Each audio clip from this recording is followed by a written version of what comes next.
experimentos que se realizan en el laboratorio. Por eso es in vitro.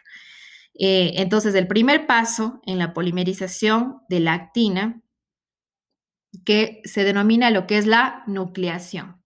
Y es la formación de un pequeño agregado que está constituido por 3 monómeros de actina, que están en color violeta, ¿no?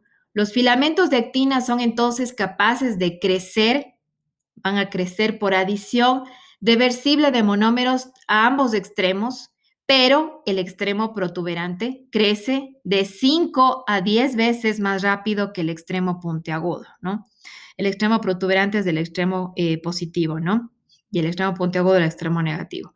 Los monómeros de actina también unen lo que es el ATP, el cual se hidroliza a lo que es ADP tras el ensamblaje del filamento.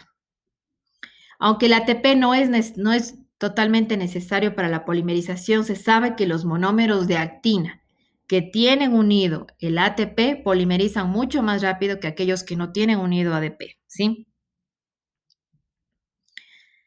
Esto es in vitro. Bueno, entonces aquí les quería explicar de otras proteínas que están involucradas en esta polimerización y despolimerización.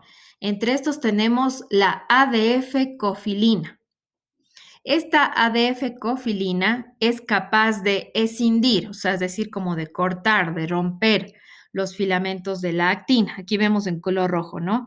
Rompió este filamento de actina y obtuvimos 2 nuevos filamentos de actina. Teníamos aquí el extremo protuberante y aquí se ha formado un nuevo extremo puntiagudo y aquí tenemos un nuevo extremo puntiagudo y el extremo protuberante. Entonces, la ADF-cofilina se une preferentemente a la ADP-actina, ¿sí? De modo que permanece unida a los monómeros de actina después de que se desensambla de los filamentos y los secuestra en la forma unida a ADP, impidiendo su reincorporación en los filamentos.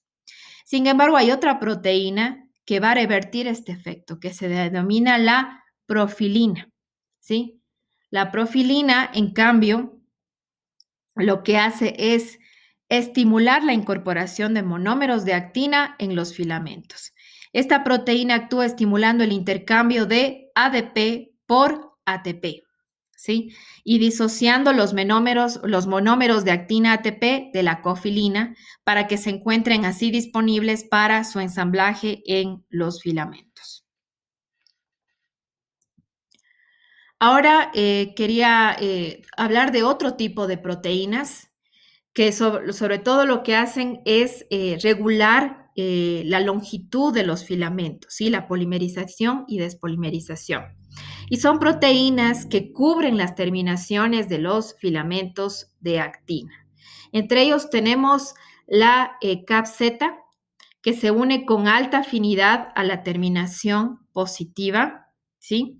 Inhibiendo la adición de más subunidades de actina G. Entonces, en el extremo protuberante ya no pueden unirse más subunidades de actina G y de esta manera como regula, ¿no?, la longitud del filamento. Por otro lado, tenemos otra proteína que se denomina la tropomodulina. Esta es una proteína que se une y limita, en cambio, el extremo menos de actina, ¿sí? Por lo tanto, regula la longitud de los filamentos de actina e impide lo contrario, o sea, que se despolimerice, ¿sí? Porque por el lado negativo suele despolimerizarse, ¿no? Como vimos, porque aquí están unidos al ADP y suelen despolimerizarse por el lado negativo, ¿no? Y entonces impide que se despolimerice la tropomodulina. Como les comentaba, existen 2 tipos de proteínas. Tenemos la formina y el complejo ARP23, que es una proteína relacionada con la actina, que determinan en dónde se forman los filamentos en el interior de la célula, al facilitar lo que es la nucleación. Y entre estos vamos a hablar primero de la formina. Las forminas son una familia de proteínas grandes, pesan más o menos más de 200 kilodaltons y se unen a los extremos protuberantes presentes en todas las células eucariotas, que tanto nuclean los monómeros iniciales de actina como A continuación, se desplazan a lo largo del filamento en crecimiento, añadiendo monómeros nuevos en el extremo protuberante, o sea, en el extremo positivo. Se cree que las forminas nuclean filamentos de actina largos, carecientes de ramificaciones. Estos son largos y carecientes de ramificaciones que componen lo que son fibras de estrés, anillos contráctiles, filopodios, filamentos finos de las células musculares. Pero también tenemos otro tipo de proteína que también va a producir este ensamblaje, pero en cambio este sí va a producir la ramificación y es la ARP23, ¿sí? Es la proteína relacionada con la actina. Esta proteína, en cambio, lo que va a producir es la ramificación, ¿sí? Aquí tenemos este complejo en estos dos colores. Se une justo, bueno, justo en el medio, o sea, no se une en ninguno de los extremos, sino puede ser en el medio de un filamento de actina, ¿no? Y lo que va a hacer es que se va a polimerizar justo en donde se va uniendo, ¿vean? ¿Sí? Y va a producir lo que son las distintas ramificaciones de los filamentos. O sea, la formina, en cambio, no producía ramificaciones, no polimerizaba sin ramificaciones. En cambio, la proteína RP23 sí que va a producir las ramificaciones. Existen tres clases comunes de miosinas, que son proteínas que están asociadas con la actina. La clase 1, que tiene una asociación con la membrana y está involucrada en los procesos de endocitosis. La 2 está involucrada en la contracción y la tipo 5 en el transporte de los organelos. Entonces aquí les voy a adjuntar un video que es muy claro sobre cómo se produce la contracción con estas dos proteínas, la actina y la miosina. Sí, es muy claro el video y lo van a entender perfectamente. Entonces, tenemos distintas proteínas que se unen a la actina, ¿no? Como ya vimos dos de ellas, la ARP23 y la formina, ¿qué papel tienen en la célula? Iniciación y polimerización de los filamentos, ¿no? El ARP23 va a producir ramificaciones y la formina no lo hace, ¿no? También tenemos otras proteínas como la nebulina y la tropomiosina, cuya función es la estabilización de los filamentos. Tenemos la alfa-actinina, la filamina, la fimbrina y la vilina, cuya función son la formación de enlaces cruzados de filamentos.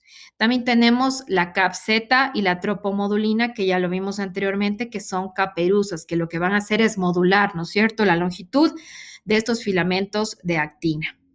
También tenemos la ADF-cofilina, la gelsolina y la limosina, que su papel es la escisión, o sea, despolimerización de los filamentos.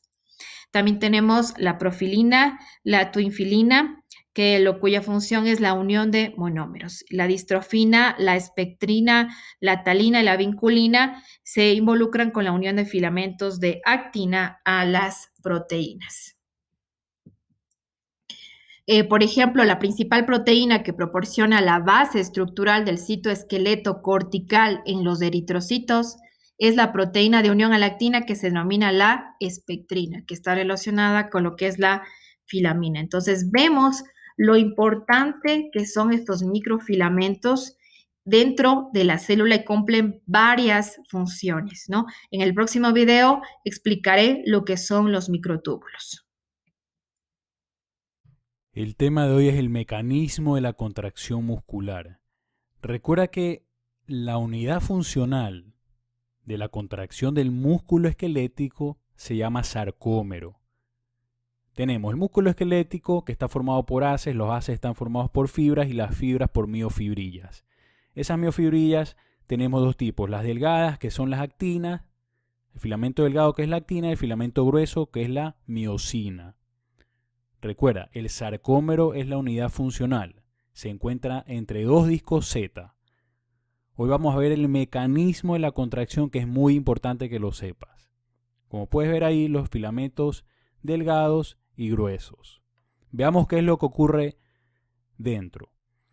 Los iones de calcio, que vas a ver en morado ya mismo, se unen a la troponina C. Estos son liberados por el retículo sarcoplásmico. Al unirse a la troponina, esta cambia de forma y provoca el desplazamiento de la tropomiosina. Este desplazamiento que estás viendo deja libre al sitio activo de la actina. ¿Para qué? Para que la cabeza de miosina se pueda unir. Recuerda que la cabeza de miosina debe ser activada antes de que el mecanismo paso a paso de la contracción empiece. Esto ocurre cuando el ATP se une a la cabeza de miosina y produce la hidrólisis. Se produce la hidrólisis de este ATP dejando ADP y un fosfato inorgánico. La energía liberada de la hidrólisis del ATP activa la cabeza de miosina. Entonces, la cabeza activada se une a la actina. Vamos a ver cómo se une. Mira, se une a la actina una vez que ya está activada y se libera el fosfato inorgánico. Esto produce que la unión se fortalezca. Se fortalece la unión. Y ahora viene el golpe de fuerza. El ADP se libera y la cabeza de miosina se desplaza. Es decir, la cabeza de miosina desplaza el filamento de actina hacia la línea media. Ahora, el cambio de ATP, ahora viene otro ATP, se une a la cabeza de miosina y la unión entre la cabeza y la actina se debilita cuando llega el ATP y se separa la cabeza. Pero después ocurre lo mismo, después se vuelve a activar la cabeza de miosina, el ATP, se produce la hidrólisis del ATP, dejando el ADP y el fosfato inorgánico, y la energía liberada reactiva la cabeza de miosina. Y se vuelve a repetir lo mismo. Este es el mecanismo paso a paso. Siempre, mientras los sitios de unión de la actina estén expuestos, esto se va a producir siempre. Mientras los sitios de unión de la actina estén expuestos, este mecanismo paso a paso va a seguir. Se produce la contracción muscular como estás viendo ahí. Ahora, ¿cuándo termina este mecanismo? Es muy sencillo. Cuando el calcio es bombeado de regreso al retículo sarcoplásmico. Existe una bomba de calcio. Entonces, mira cómo se fue el calcio ahí. Entonces se vuelve a tapar los sitios de unión. La tropomiosina vuelve a su lugar original. Entonces la cabeza de miosina ya no tiene dónde unirse y se termina la contracción.